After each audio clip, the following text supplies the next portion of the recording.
3. Hey guys, how's it going? Welcome to Jets Fan Cole's Twitch page, the page that has it all: wrestling, football, video games, driving, Little League football, whatever we have it.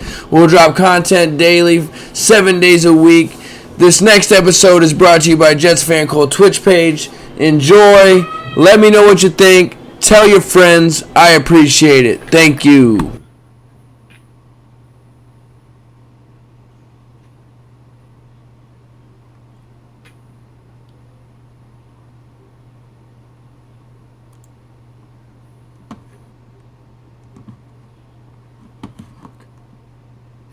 How's it going, Mike?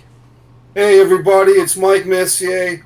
What have they done to our sport? My buddy Cole has served up a great episode, and here we are to deliver it, folks. Yep, it's episode 3, but this will be the first episode we have all of our shit in a row, mostly on my end. I got our technology difficulties figured out. No more lag. It'll be loud, proud, and we're ready to go. Again, this is episode 3. Today we're gonna of what have they done to our sport. Cole Sharf, Mike Messier. Today we're gonna go over a bunch of things, but the main topic of today is the 2000 Royal Rumble table match between the Dudley Boys and the Hardy Boys. But first, I think we should go over the other shit before we get to that match, just because of how amazing that match was to me. So to live and die on social media. And this past weekend, I think, or past week, we both had some experiences on social media with some wrestlers. And that's one thing I can say about the modern day of pro wrestling fandom. You can actually communicate, for better or for worse, with the pro wrestlers or sports entertainers or, indie guys, whatever you want to call them. For sure.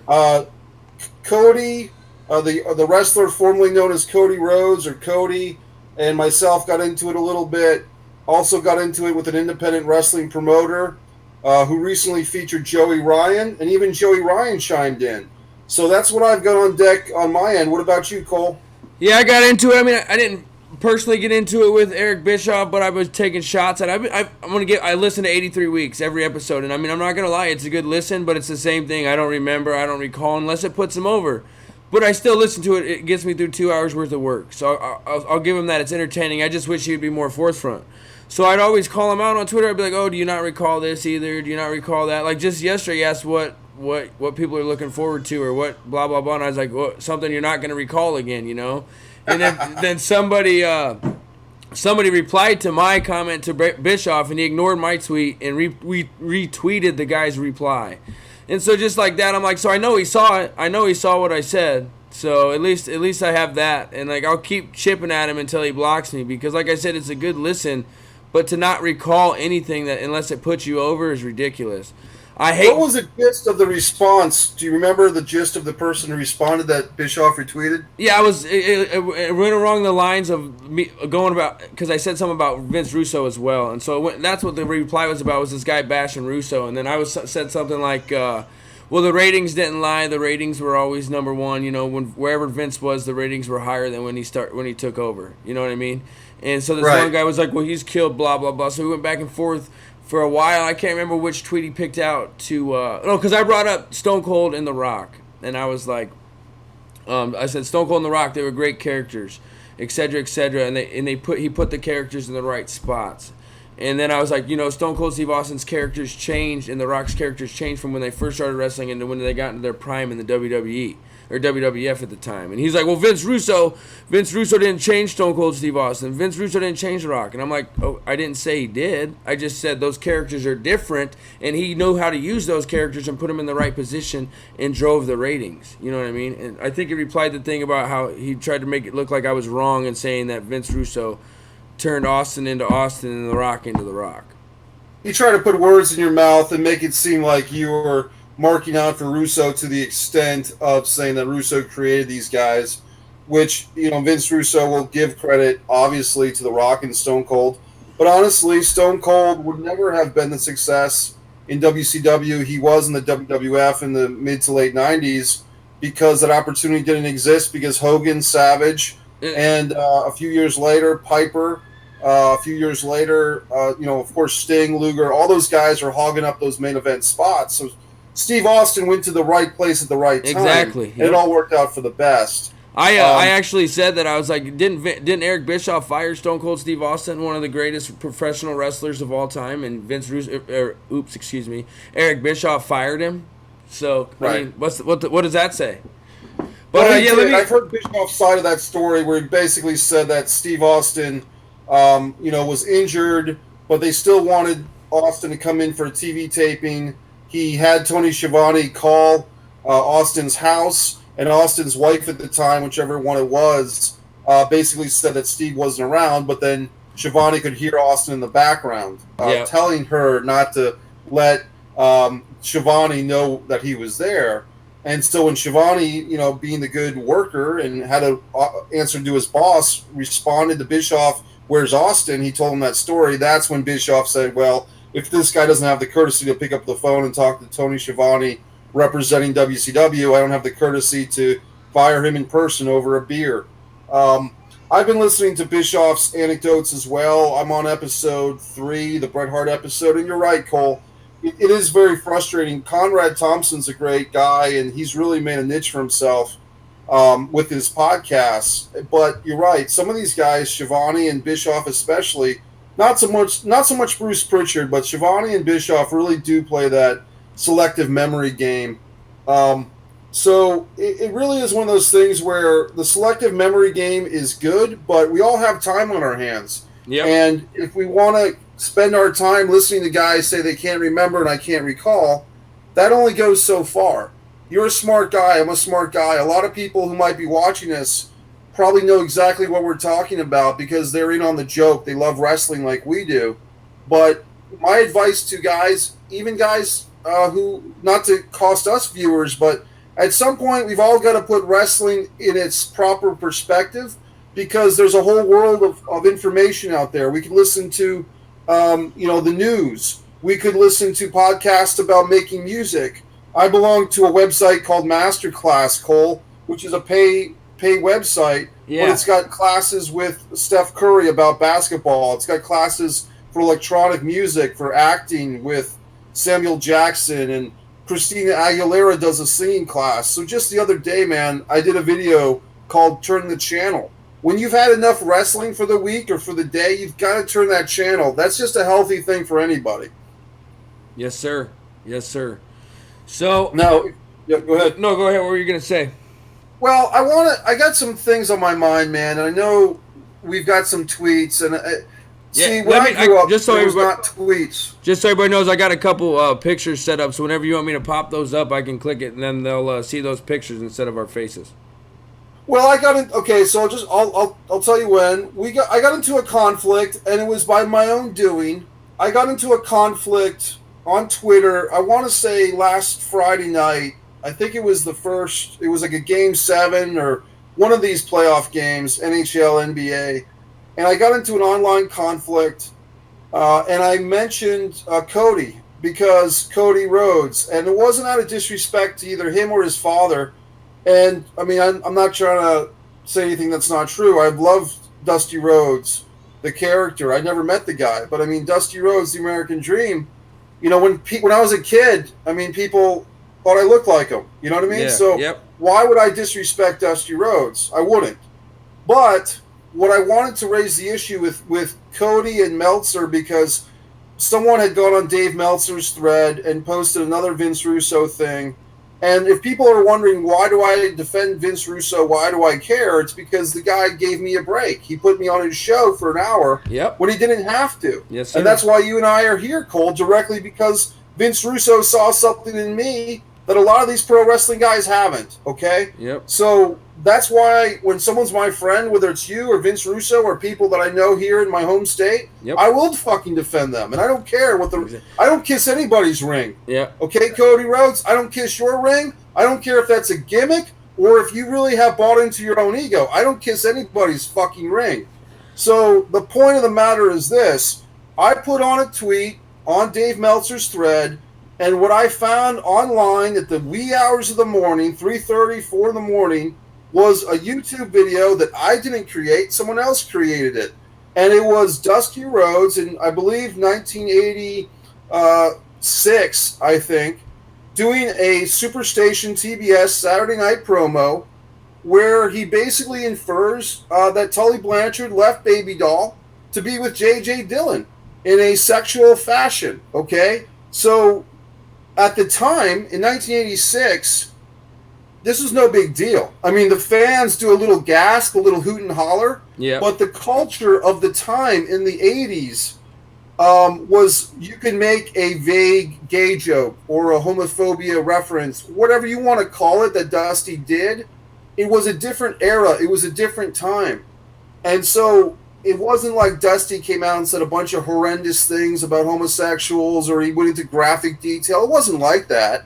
But he basically implied, hey, Tully, why'd you leave this beautiful woman, Baby Doll, to be with a man? Yep. And what he meant was J.J. Dillon, the manager, right? Yep. So me being the shit stirrer and really just trying to make a fucking point, specifically to Cody and Meltzer and anyone else that's crucified Vince Russo, and that's what it is. It's a crucifixion. It's ridiculous, man. It's fucking... You know, to basically say that Vince Russo's a homophobe because he made these comments about certain wrestlers at NXT tapings getting a little too gaga over certain wrestlers, and I guess Brian Alvarez, who I've listened to him plenty of times, kind of making comments about Johnny Gargano's abdomen, or I don't know if it was a Roman Reigns Big Show match that gave someone a hard-on, which I have to hopefully that was a fucking sarcastic comment, folks, because no way in hell should Big Show or in a Roman Reigns match give anyone a hard-on in any regard, okay?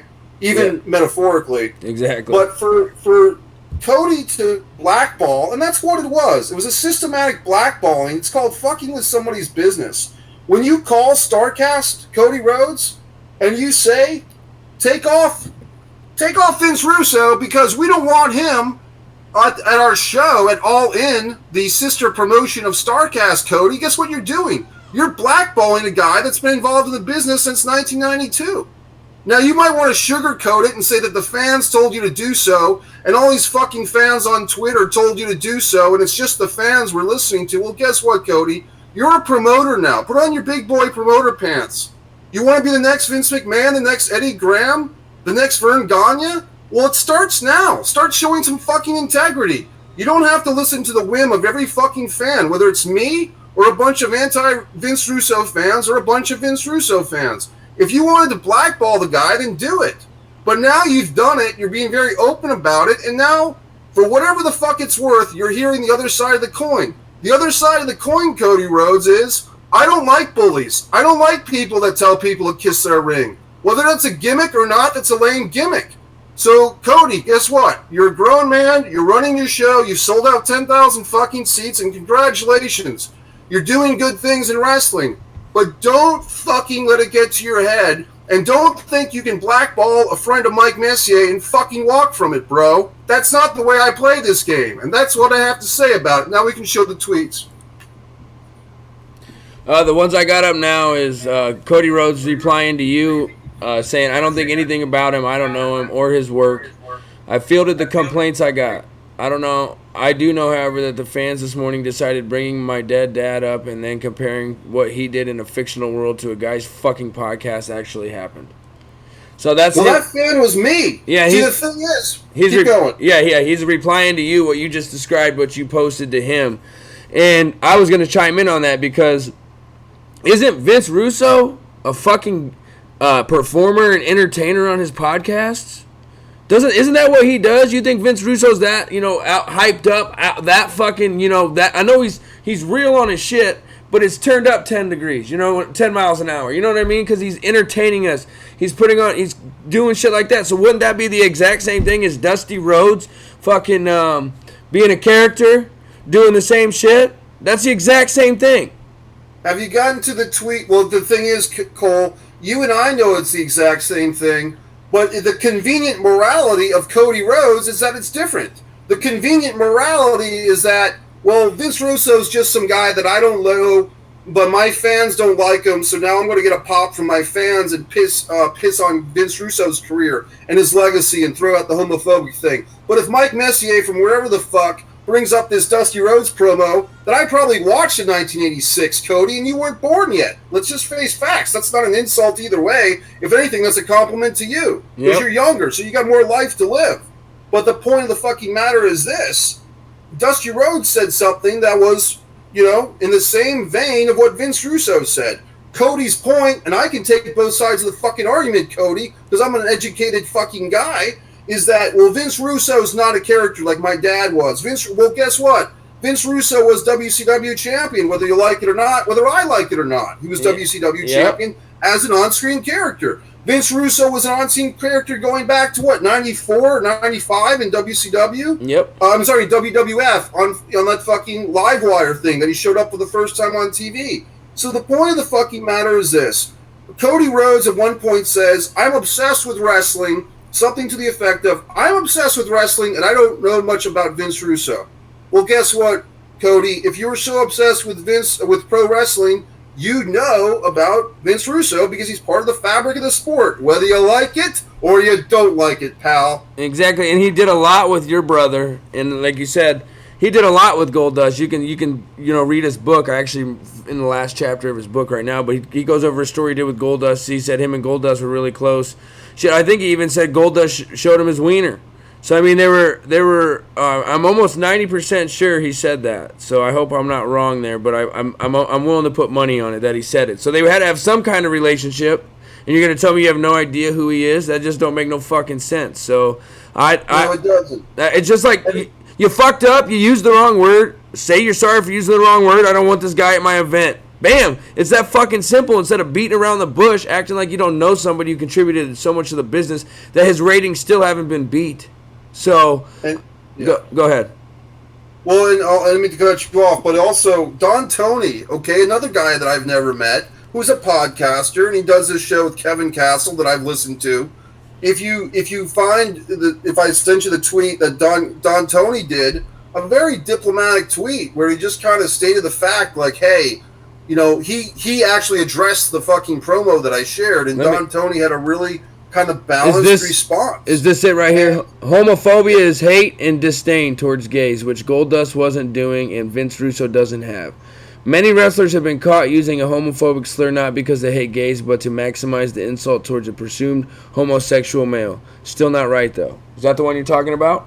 Yeah, and I think I might have had another one from Don Tony, and basically Don Tony was backing Vince Russo and saying, look, I don't want to say what Don Tony was saying. I'll just say what I'm saying. I've done the research. I listened to, Cornette quote Russo. I've listened to Russo's quote.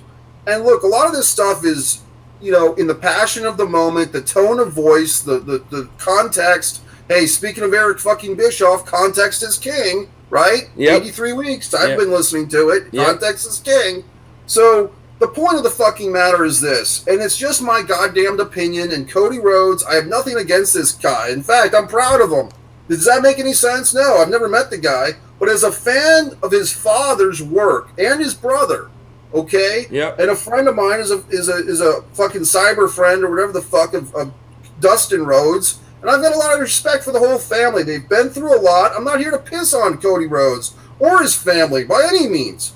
But the point of the matter is this, Cody. You cannot get so blow like the wind in the weather for the fans, man, because the fans are always going to have opinions. Some fans are going to say, why are you booking, if you were to book Joey Ryan, why would you book him? Hey, I'm going to have a big problem with 30 super kicks a match. So are the Young Bucks going to stop doing 30 super kicks a match because Mike Messier gives a shit? Probably not. They'll do 35 if anything. Cody Rhodes, I think kissing the ring is a reference to the Pope, and I think that's disrespectful, and I think blah, blah, blah. Are you going to listen to every fan that has a problem with kissing the ring? Fuck no. Some pisshead fan, I saw this shit months ago, had a problem with Cody Rhodes being married to an African-American woman. Yeah. And they referenced his father, and Cody went for the fucking jugular, and I say bravo, bravo, bravo, because no one should fucking mess with Brandy Rhodes. She has nothing to do with any of this shit. So the point of the matter is this. Do I respect Cody Rhodes? I do. But I do not respect him on this issue because I think he's being too whimsical with these fans, and he's not apologizing when it's been clearly illustrated in many fucking different ways, in my fucking opinion, that he overreacted. And if he's got a problem with that, he can give me a bionic elbow to the head. But I'm still here. I'm still talking about it. Yep. Yep. Admit you were wrong and fucking let's move on with it, man. Jesus. That's where I'm at with it. And his implication, and look, and this is where things get interesting, because like I said, I have nothing against the guy. In fact, I respect the fact that he left the WWE and became his own goddamn man. And I think, and I'm not going to speak for anybody else, I'll just say, good for fucking you, Cody. You did it. Congratulations. But you don't need to piss on someone like Vince Russo. I really hope you enjoyed that last episode like I did. Always good content here at Jets Fan Cult Twitch page. Get the word out there, tell people about it, share, like. I'm going to have more platforms, I'll keep people updated on that. The fucking ring in my finger of success, and I've fucking thrown that fucker into the ocean because I got too arrogant, too cocky. Yep. And that my story hasn't been told yet. My story has not been told yet. But when it is told, people will find some life lessons in that motherfucker. You know what I'm saying? Yes, sir. Yes, sir. All right, let's calm down. Go ahead, buddy. Let's calm down. Let's get to the. Let's relax. Let's relax. It's done and over with. Nah, man, I like being hyped up. Let's talk about Joey Ryan. All right, you want to talk about Joey Ryan? Yeah, because it's on my mind, man, and we have some tweets from Joey Ryan. Basically, I got this one up that says you can't afford me. Your reply is leave your dick at home and give me the non-penis Joey rate. I invited him to be on my TV show, Messier Mantra. I invited Joey fucking Ryan to be on my TV show because we were going at it a little bit. And I went at it with Joey in like February or something. And I've got a video on Mike Messier's pro wrestling rants, right? Yeah. When I discussed Joey Ryan, and look, I'm not doing anything that Jim Cornette hasn't done himself or other people haven't done about Joey Ryan. I just gave my perspective of Mick Foley selling the dick suplex, whatever the fuck it is. And what got me going, I think this was this past Sunday. I believe, hey, fucking here you go, folks. You're getting your fucking plugs left and right from Messier. Free plugs all around for the wrestling world. NoDQ.com. Get no problem with those guys. Aaron Riff, cool dude, right? Yep. So he shares this fucking retweet or whatever the fuck about some show, some indie show, and basically Joey Ryan's doing his little thing, and some guy. I really hope you enjoyed that last episode like I did. Always good content here at Jets Fan Cult Twitch page. Get the word out there, tell people about it, share, like. I'm going to have more platforms, I'll keep people updated on that. Look out for the next episode presented to you by Jets Fan Cult Twitch page. Thank you again. I hope you enjoy. Am I really watching this? Yeah. This is really happening? And the fucking answer is yes, it is. So basically, you have 500 guys. Well, for the most part, don't want to fucking spread a goddamn blanket across everybody, Cole. But for the most part, 500 guys, white guys in black T-shirts chanting "touch his dick," and it's like, is this some type of cult? No, it's a pro wrestling show in the middle of wherever the fuck. And so I basically, some other people had already chimed in. What the fuck is this? Or this is ridiculous. And I chimed in, as Messier always does, with people actually pay for this? ? And then I might have put a video of my own bullshit. No, I put my Joey Ryan fucking video, right? Like my thoughts on his fucking move and his career. And I've met Joey Ryan, and he was a cool guy too. Yeah. And so guess who responds to this? Not Joey Ryan initially, but the promoter of the show. He responds to me, and we went back and forth. And he actually seems like a pretty reasonable guy, and I invited this promoter to be on my show, and as a goddamn courtesy, Cole, I said, hey, Joey's invited too. Let's have a discussion about the dickplex for whatever the fuck reason. We got nothing better to do with our lives. Yeah. And the promoter guy said he'll do the show, and Joey Ryan said, you can't afford me. And that's when I got a little pissed, and I said, well, give me the non-dick rate. Leave your dick at home, Joey, and give me the non-penis rate, you fuck. I love it.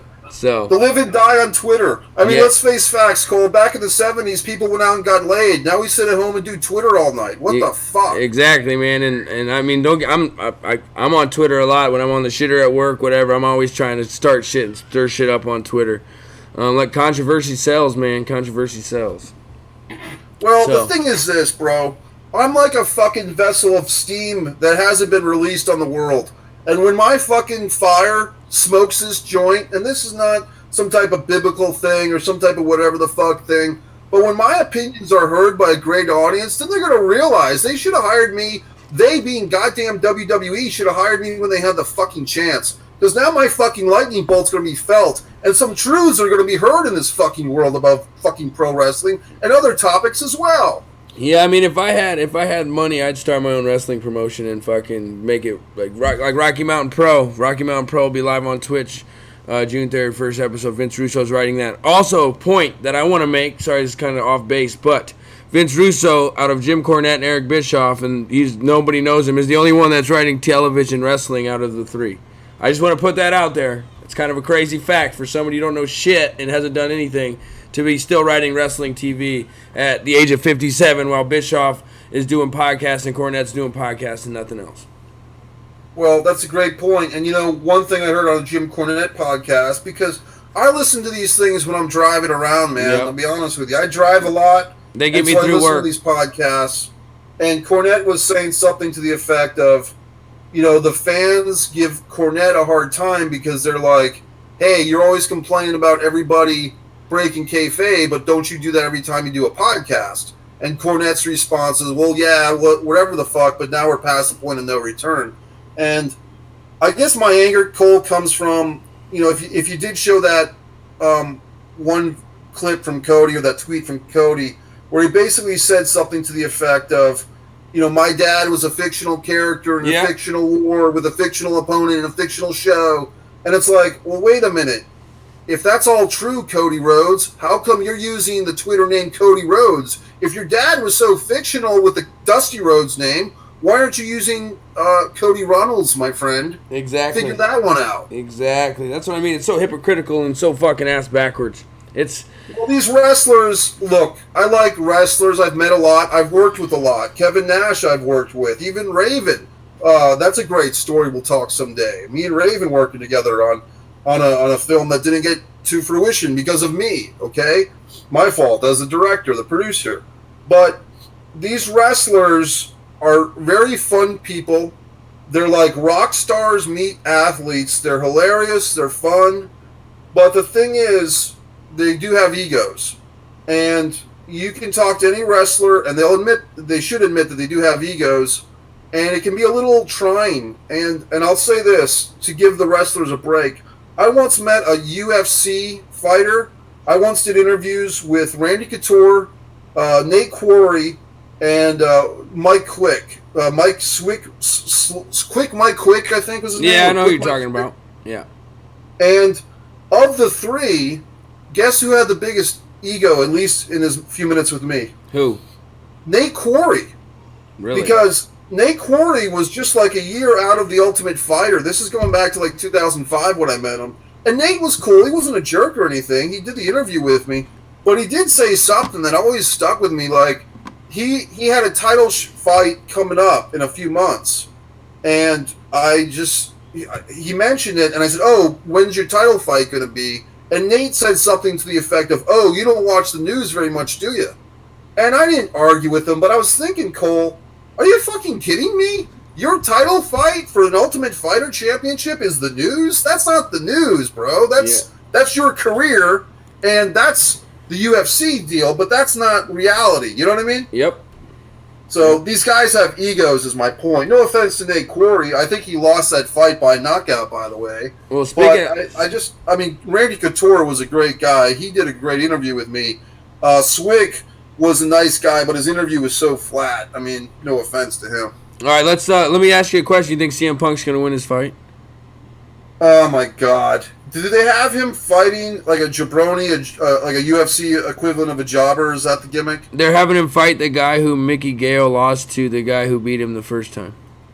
Oh, so the guy that... Okay, right. So CM Punk lost to Mickey, and the guy that beat Mickey is fighting Punk now? No, the guy... So Mickey beat the guy Punk's fighting first, and then he beat Punk, and now them two are fighting each other.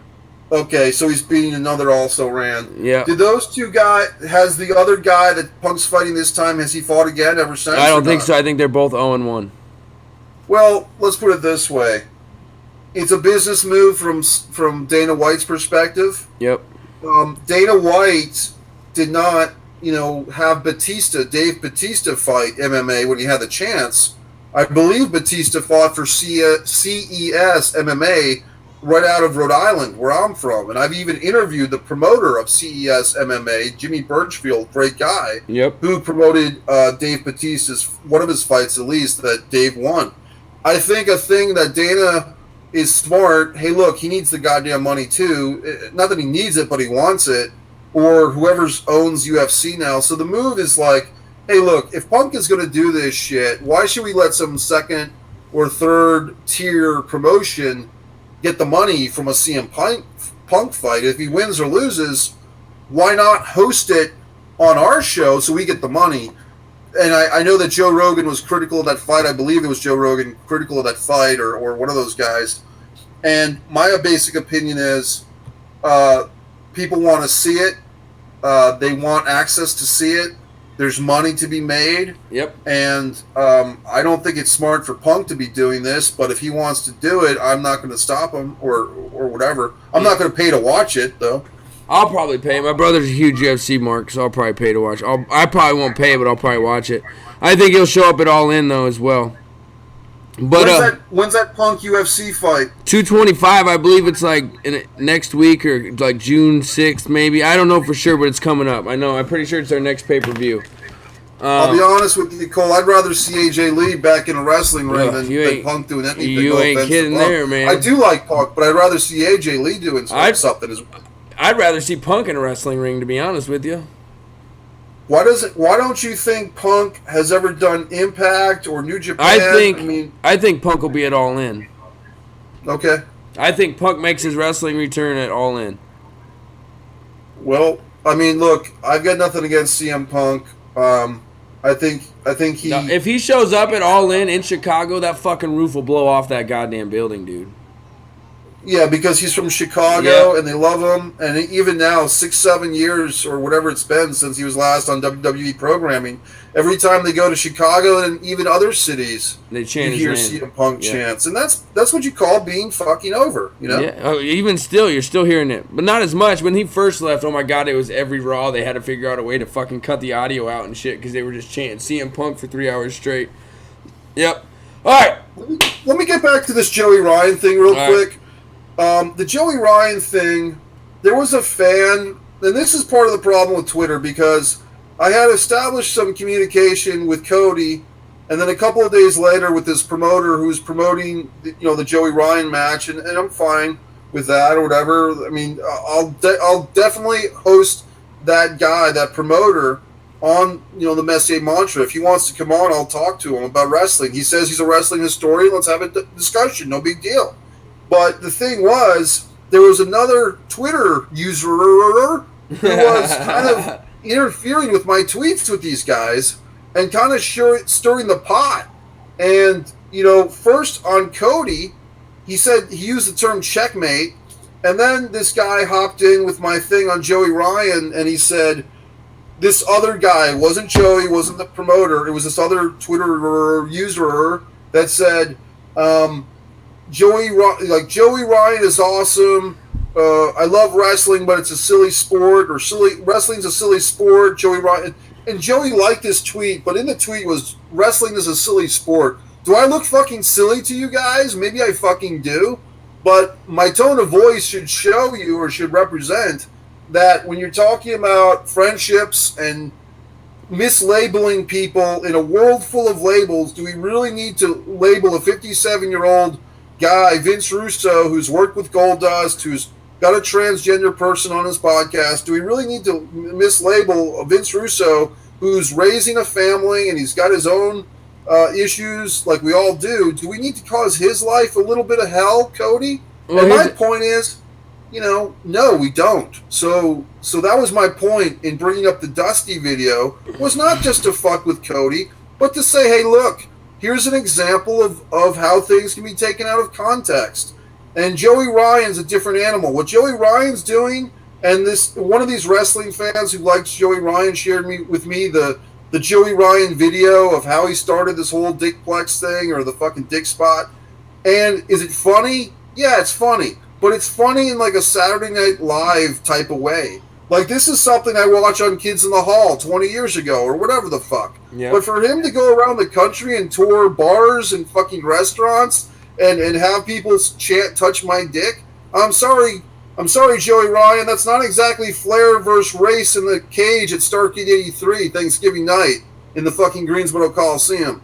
It's not exactly, Bruno and fucking Killer Kowalski up in the fucking baseball stadium there, pal. It's just a different deal. Yep. It's not Taz and Sabu. You know what I mean? Yes, sir. And I guess, call me what you will, and I'm just trying to defend my vision, my passion for pro wrestling. It's not about fucking chanting your dick or chanting your fucking spots or chanting your dick spots in a fucking bar in the middle of wherever the fuck. It's not about labeling people. It's not about 30 super kicks a match. It's about Magnum and Tully, I quit, Starrcade 85. That's what we're talking about here. Yeah, and the match we're going to get to here in a minute, I think, as much as they got done in such a short amount of time, is like what we're missing today. We got 25-minute matches with a bunch of fucking, close finishes, false finishes, 77 fucking finishers to finish a guy. So with that being said, awesome rant. Vince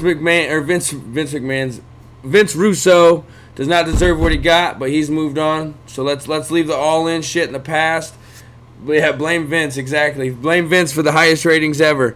Let's leave it all in the past. He did what he did. He's not a man for not apologizing and beating around the bush on Twitter with you, and that Joey Ryan guy can fucking shove it up his ass.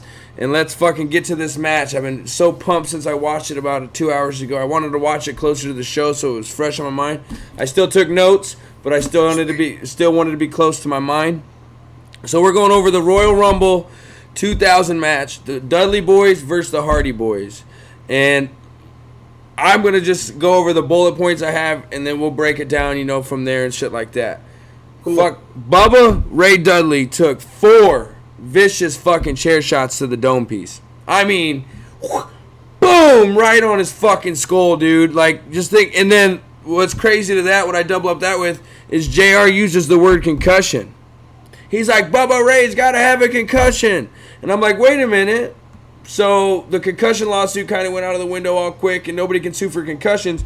But yet your commentator's saying blatantly right here that, oh my God, Bubba Ray might have a concussion. That was a little weird to me. That caught my attention, but that's another point we'll get to later. Interesting. But fucking just vicious chair shots, man. That's all I can just keep thinking about is fucking those chair shots. If you seen that today, it would be, oh my God. And then the way Bubba Ray got eliminated was a double leg drop through the table off a ladder. So it was a tables match. They brought in the chairs and the ladders, which, okay, I should have said this in the beginning. We're building up to the WrestleMania 17 Triple Threat TLC match. That's why we're starting with this match. We'll do the next match next week, and then we'll get to the WrestleMania 17 match with the, in my opinion, the greatest moment in wrestling history. But yeah, so Bubba Ray gets eliminated through the table off the double leg drop off the ladder on the outside. Then bam, a devastating fucking chair shot to Devon.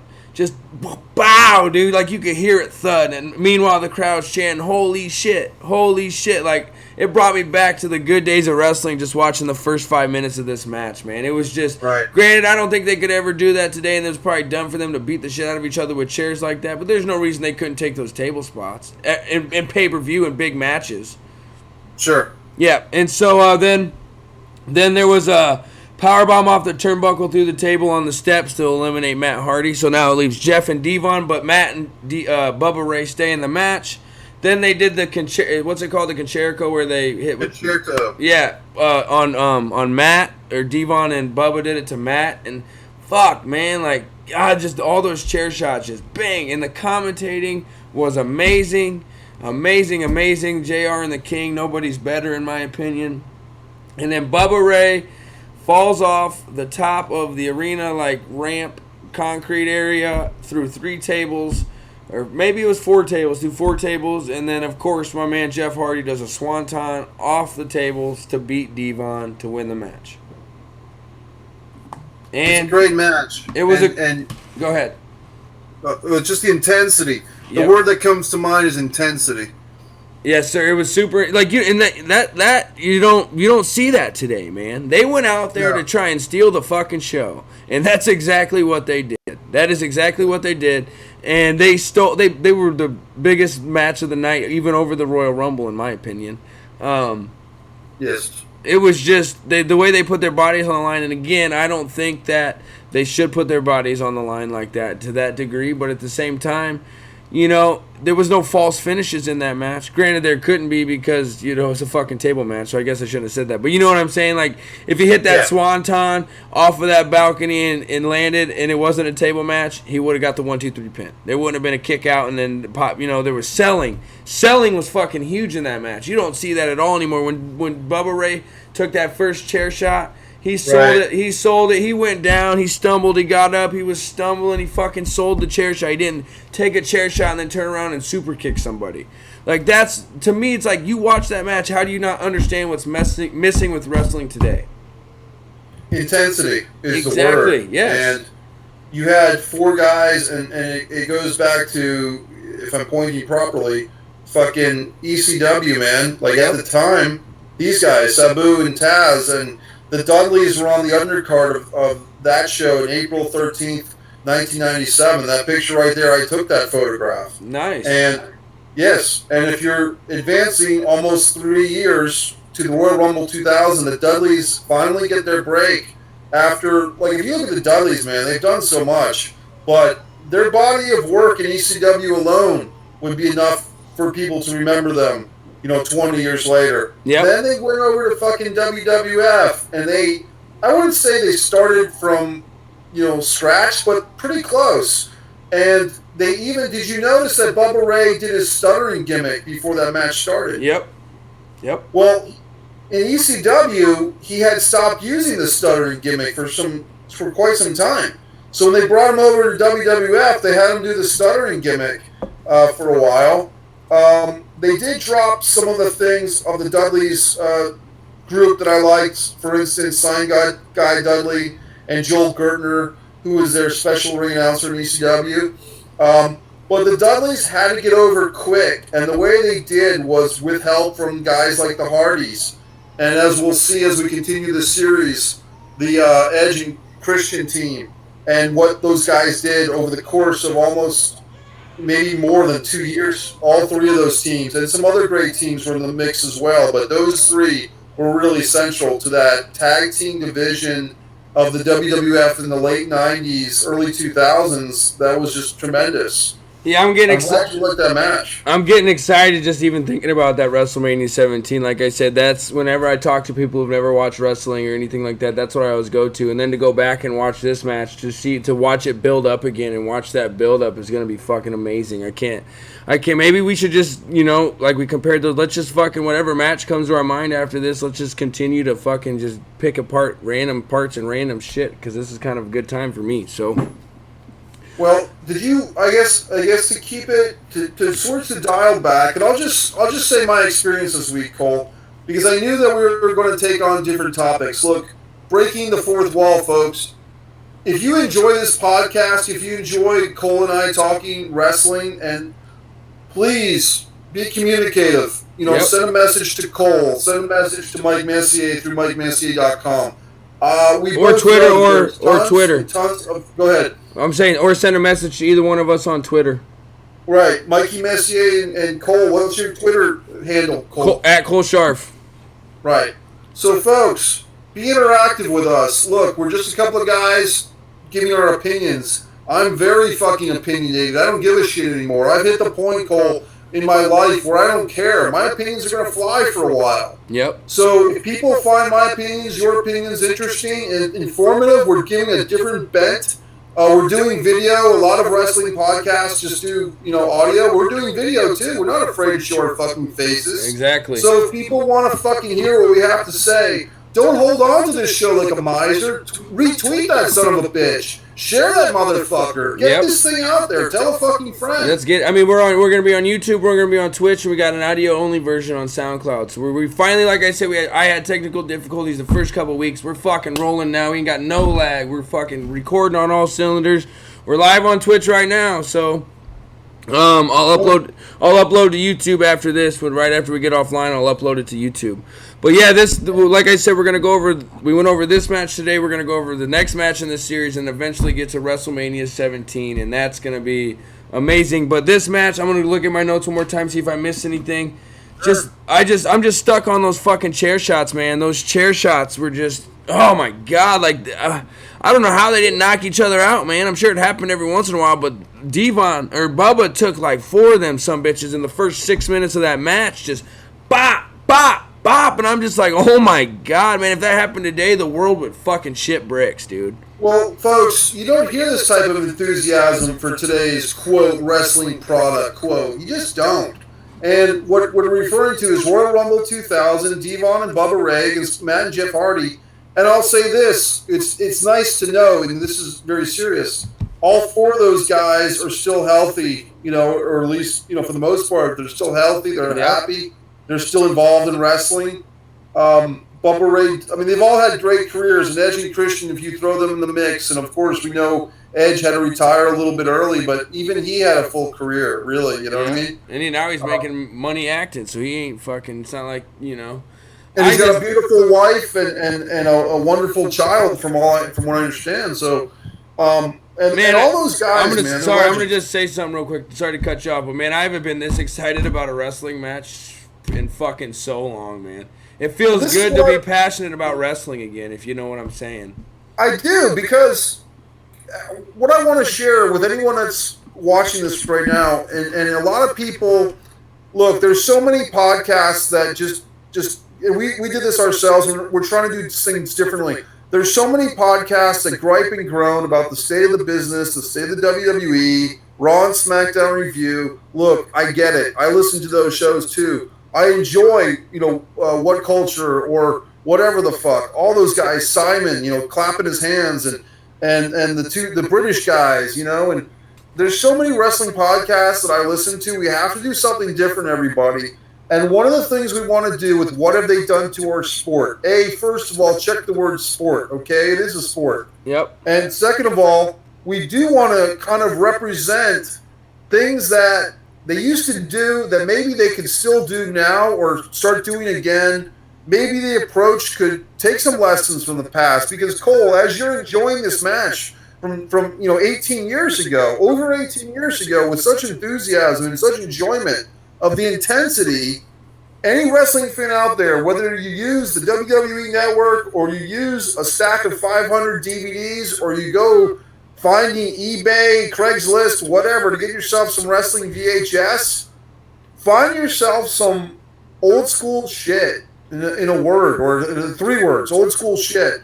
Find yourself some old wrestling. And I have advice for fans on how to get some old wrestling in your system, because we don't have to just limit ourselves to, quote, the current product, quote. I had a friend, I still do, I just saw him the other day, great guy.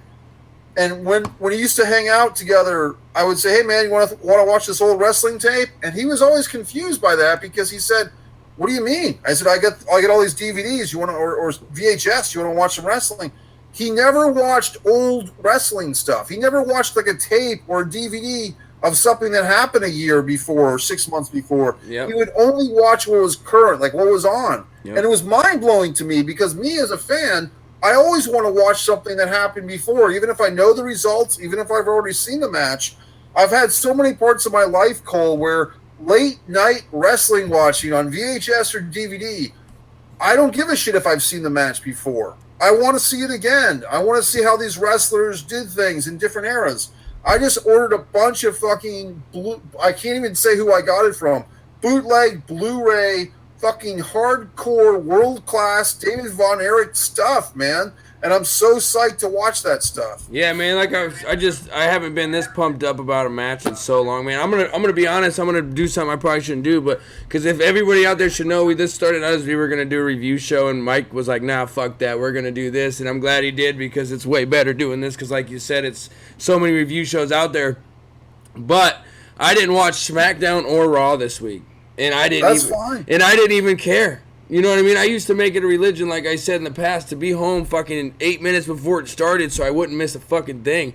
I was supposed to be in bed by 9. I'd be standing in my room, hitting the power button on my TV, and then if I hear my parents coming down the hallway, I'd shut it off real quick and run and jump in my bed so I wouldn't miss nothing, man. That's how it used to be, and now it's just like, fuck it, I don't even care. It's what nobody wants to watch this garbage. And then I watch a match like that today, and I'm so pumped up. Reminds me of how much fucking how amazing that shit was and how good it can be. You can even limit it. Like I said, they don't need to take crazy bumps like that, and those hair shots obviously aren't going to happen, but you can still have that fucking intensity. If these people are out here just walking through steps, not giving a shit, and just doing, like, nobody cares to be on top anymore.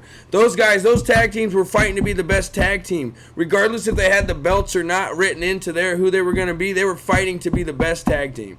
Every single time they went out there. Nowadays, it don't fucking matter, man. I just don't get it. Watch that match one time if you used to be a fucking wrestling fan, and I guarantee you will be pumped up just for that match. More than you've been in the last fucking 10 years if you watched wrestling consistently.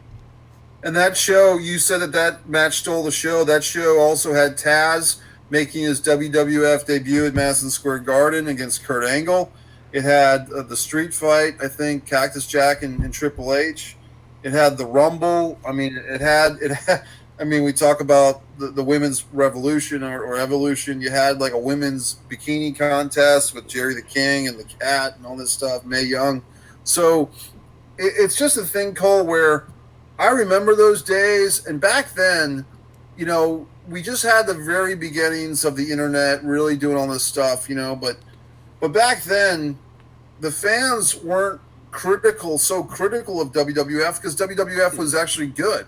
So There's this whole like backlash of fans criticizing other fans for criticizing WWE.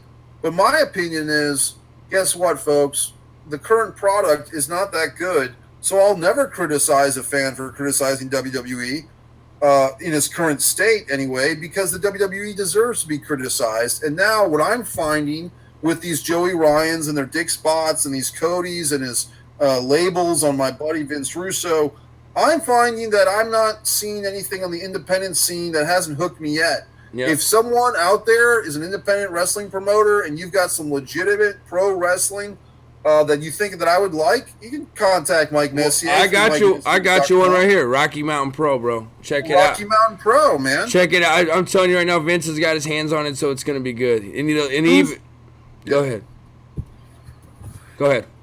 Well, I was just going to say, is there any talents that you should mention from Rocky Mountain Pro? The Six Tool Product's the one I keep hearing about, and Vince puts that guy over. He's only like 20 years old, and Vince just says he's got it. So I'm anxious to see what he can do. There's a guy called Hoodie I hear a lot about. He goes live on Twitch on Thursdays, and I watch him train a little bit, but I don't know too much about it. I'm ready for it to premiere. It premieres on Channel 3 in Denver and Colorado, and then on Twitch on June 3rd. So I'm excited to watch it on Twitch. I can't wait. It's going to be like old school fucking wrestling, like not 25-minute flop fest matches and, 4 or 5 minute matches, 2-minute matches. There's going to be storylines and characters, what it used to fucking be. Well, that sounds cool, man. Look, if Vince Russo is behind it, it'll definitely be worth watching. And, I mean, bro, when I talk about, opening your mind to wrestling's great history, you're talking to a guy, myself, who's sitting here with a fucking DX fucking VHS. Yeah. I mean, that's VHS, bro. That's not fucking around. You can check out Generating Heat, me and our buddy JG talking about some fucking DX. Find that on YouTube in the Russo brand family. Yeah, we need Mega Slams, WCW. We need to get him on here. JG's a cool dude, man. He's representing the Southern Wrestling fan. Check that out. Raw, Best of Raw, Volume fucking 1. Nice. Man. Look at that. Look at all those stars on the screen on the cover alone. I mean, I'm just grabbing stuff. Look at that. That's the stinger, man. Fuck yeah. So, I mean, look, I just did Evan Ginsberg's show up in New York, right? And Evan Ginsberg was an associate producer. Here's my buddy Raven. And fucking Heat, Sunday Night Heat. So, fucking Evan Ginsberg was telling me a story about how some of these fans don't understand that when Evan Ginsberg criticizes wrestling these days, it's not out of hate, it's out of love. And Evan was saying, man, some of these fans say, oh, aren't you the guy that hates wrestling? And Evan was not just offended, but he was hurt because these fans have no fucking clue. Look at that, man. Oh, my God. Nice, bro. So, I mean, when you're talking to Mike Messier and you're wondering, Cody Rhodes, why I give a shit, it's because I fucking do. Yeah. And, you know, maybe I wasn't born a fucking McMahon or a Flair with an H or a fucking Rhodes or Runnels, but I fucking made my goddamn mark a little bit, and people can say I did or they didn't, but they have no fucking clue. You know what I mean? Yep. Sting, man. Look at that stinger. Damn. Hey, did you know Sting was born in my hometown in Omaha, Nebraska? That's awesome. Yeah, he didn't stay here very long, but he was born here. Well, did you ever see his film? Nope. The Moment of Truth. It's actually pretty good. I have it floating around somewhere. It's almost within arm's length. I could grab it, but the Stinger movie, Moment of Truth, is definitely enjoyable. And I suggest that if people want to see more about Sting, look at this shit, bro. Fucking Arn Anderson, man. Hell yeah, dude. Old We're school. not joking around when it comes to Messier and wrestling. Look at this shit, bro. Oh, that's awesome. I mean, the fucking bushwhackers, the sheep herders. That's so. Yeah, you definitely got a lot of cool wrestling memorabilia for sure. Well, I've been around the block, you know. Yep. That's one thing. Cole is like, you know, sometimes you see people and they have opinions and they're angry like I am, but when you really get down to it, they're like, yeah, I've been watching wrestling for 6 months and I'm so pissed off because they're not pushing Becky Lynch. And I'm like, man, you don't fucking know what time it is. Look at this, man. Hog Wild, 96. Jesus. So it's like, when people want to discuss wrestling, I'll discuss wrestling with anybody. This promoter guy who wants to defend the dick spot, let's talk about it, dude. I'm talking about it. I'm not afraid. And Joey Ryan, hey, look, see, that's the thing, man. Joey Ryan doesn't want to come on Messier Mantra and discuss. They never do, man. They never do. Nobody wants to go on anything. Because he knows he's a joke. That's why. Samoa fucking Joe, man. Impact. We're not fucking around anymore. So these goddamn guys, these wrestlers, and look, I love wrestling, man. I love these guys. They lace the boots, and the women wrestlers too. More power to them. But at some point, you know, they ask sometimes these wrestlers, like Frankie Kazarian got mad because the fans had opinions, or why can't we just be fans anymore? It's like, dude, Tough Enough, like the WWE series Tough Enough or WWF series Tough Enough around 2000. And all these behind-the-scenes vignettes and all these look how we do this. It's like the magician who tells the audience how he does all his tricks, and then the fans are still loyal and keep seeing these magician do his stuff, and then the magician's mad that they criticize him when he doesn't do his tricks right. Yep. Well, if the wrestlers in general, of course, it's a very general statement, but if the wrestlers and the wrestling business in general have a problem with how the fans are behaving and that we're not cheering Roman or that we're not fucking being quiet when you call our friends homophobic or whatever the fuck, guess what? You made these fucking monsters, assholes. That's your problem, bitch. Exactly. Yeah, awesome. So, you got anything else you want to throw on top there? Nah, man, I know we got hockey, we got NBA.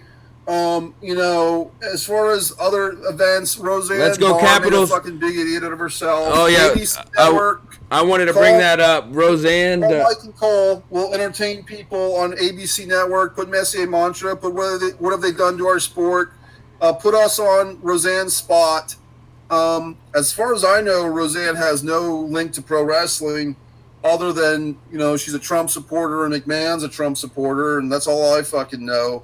As far as other things, the NBA playoffs. I got to bring this up. Enzo Amari's Phoenix song is fire, bro. He goes off and he kills that girl, and he makes fun of the WWE all at the same time. Listen, that dude drew 4,000 people to New York City by himself because he said he was going to be there, and 4,000 people fucking showed up. Just for Enzo. Just for fucking Enzo. What does that say? What does that fucking say? How you doing? Exactly. I mean, look, Cole, man. Guess what? I made I'm making fun of myself a little bit. It was probably my buddy Joe Cronin show or somebody in wrestling fans, Shane McKenna, shared the Enzo Amore Real One Phoenix video, And like I just rattled off a real quick response of just me watching his video and just me bobbing my head, and I go, yeah, boy, Tupac resurrected. And I'm just having fun. It's a 24-second video. Guess what? In 12 hours, I had 410 views of me watching Enzo's video.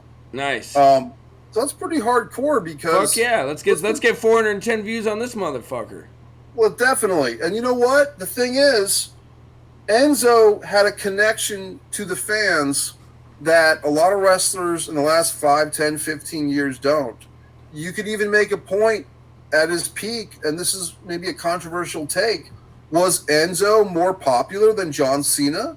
Well, when he came out and people did the sing-along, wasn't he getting more positive babyface pops than Cena ever was? Didn't they put Cena in a 6-man tag with Enzo and Cass one night on Raw in order to give Cena the babyface rub? Did I not see this? Did I not experience this? So if they want to say that Enzo wasn't over, they're lying. Oh, he was the most over. He was the most over guy on TV they've had in a long time. Right, and the thing was, it wasn't because of his athleticism. It was because he could fucking talk. In a world of non-talkers, the talker who can talk will get fucking over, folks. What has Big Cass done since he's been gone? I know he got hurt, whatever, but what is? I'll say this. I know you didn't watch SmackDown. I basically had an epiphany. Monday night, which had NHL, like fucking, whatever that was, Game 1 of Stanley Cup, NBA Game 7 of, I believe that was fucking Houston Golden State. 27 missed threes in a row. Right. And guess what? Then meanwhile, Raw's trying to fight those things. I jokingly tweeted that day, hey, maybe the WWE should just film the wrestlers watching NHL playoffs and NBA playoffs on the monitors and commentate. Like, just have the New Day watching, NHL and NBA and commentate what they think instead of actual matches. You'd probably get a better pop. Yeah.